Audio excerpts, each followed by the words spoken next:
Hello, everyone. Today is Tuesday, January 11th, 2022. Rwanda to train Mozambique troops. This article is taken from the New Times. Rwanda could soon start training Mozambique Armed Defense Forces (FADM) as part of the initiative to build the latter's capacity to fend off defense and security threats. This, according to Colonel Ronald Rivanga, the Rwanda Defense Force spokesperson, is one of the issues that were discussed during meetings of top security officials from both countries hosted in Kigali.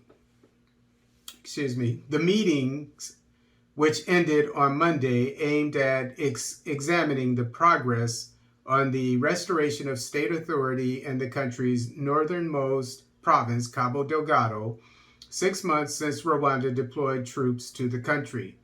The other issue that we discussed also is ways in which to start the training of Mozambican defense forces, said Rivanga, adding, so that we fulfill the last element that we discussed of security sector reform in order to give the requisite capacity to the forces of Mozambique to be able to stand their own when we make the decision to withdraw in the future.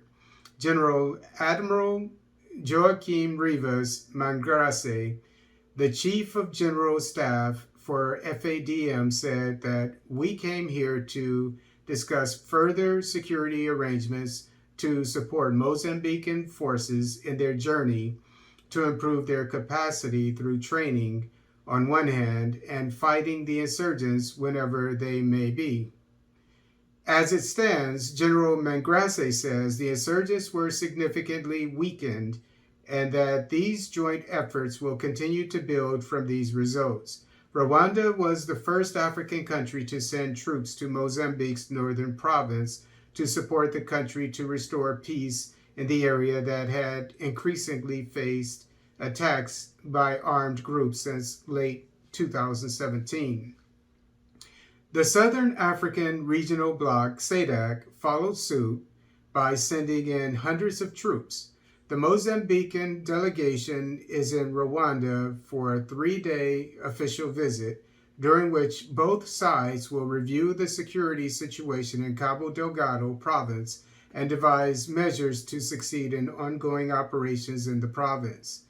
To conclude the series of discussions, both parties signed an agreement of expanding the cooperation between the two nations' security forces in order to improve operations that are taking place in Cabo Delgado. General John Bosco Kazura, RDF Chief of Defense Staff, alongside the Chief of General Staff of the Mozambican Armed Forces, Admiral Joaquim Mangrace, officiated the signing ceremony at RDF headquarters, Kimihuru. General Kazura welcomed the Mozambican delegation and pledged an enhanced collaboration within the joint forces. From the onset, we have achieved a lot from working together, and today is another opportunity to see what we have achieved through working together and also what we need to do together to achieve more, he said. Rivanga said that among the decisions that were made includes expanding the spheres of cooperation in terms of capacity building of the Mozambican security forces, as well as improving the modus operandi of the joint forces in the theater. And since Mozambique has only 15,000 active duty troops, I would recommend that if it intends to fend for itself in regard to the insurgency or a potential insurgency in the future once this one is put down, which is quite possible, that it increases numbers to somewhere around 100,000. And at least, maybe not active duty. Yeah, they have 15,000 active duty. I guess there's nothing wrong with that, but there's nothing wrong with having 100,000 altogether, including reservists. And that way, if you need 100,000, they're trained and they're ready to go. In the United States, it's very smart what is done. The active duty soldiers, they're, of course, they're working all the time. And if anything happens, they respond to it in a moment's notice. The reservists are a little different. They have their 9 to 5 jobs, and then every month they train for a weekend, and then every year they train for 2 weeks. And so, they keep up their skills. And if there's some kind of emergency or whatever, then they assume active duty. And so I would recommend not only to Mozambique, but to all African militaries that they do the same thing.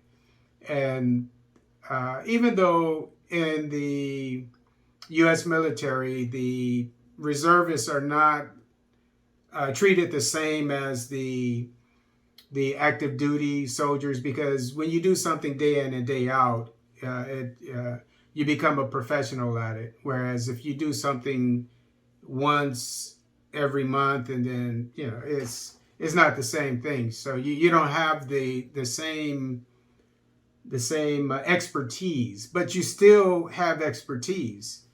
And in some ways, it's even better, because when I went to Iraq as a military police, we were the first ones there in 2003, 2004, the first rotation. We were there for a year. And the people that got there at the same time that we did, many of them were reservists and they were military police as reservists, but their real jobs were New York PD, LAPD, and they would even, I hate to say it, but they would have write graffiti in the areas that they worked in, LAPD, NYPD. It's a true story. But they had more success finding weapons, etc., than we did, finding insurgents, etc., than we did, because that's what they did every day. They hunted down criminals in New York City, etc.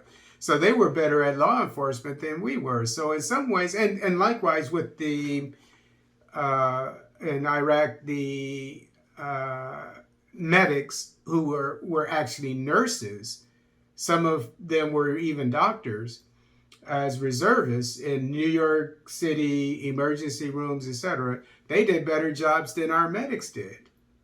So, but the point that I want to make here is, it's just one thing to add to what I've been saying all along in regard to the African continent boosting its numbers of military personnel. One option is to increase not the active duty, but the number of reservists, and make sure that they get their regular training, especially with weapons, etc.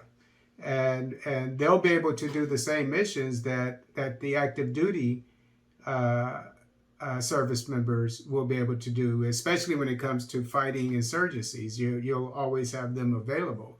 So for a country like Mozambique that has 15,000 now, if they have 85,000 reservists, when it comes to an insurgency, all of a sudden they have 100,000.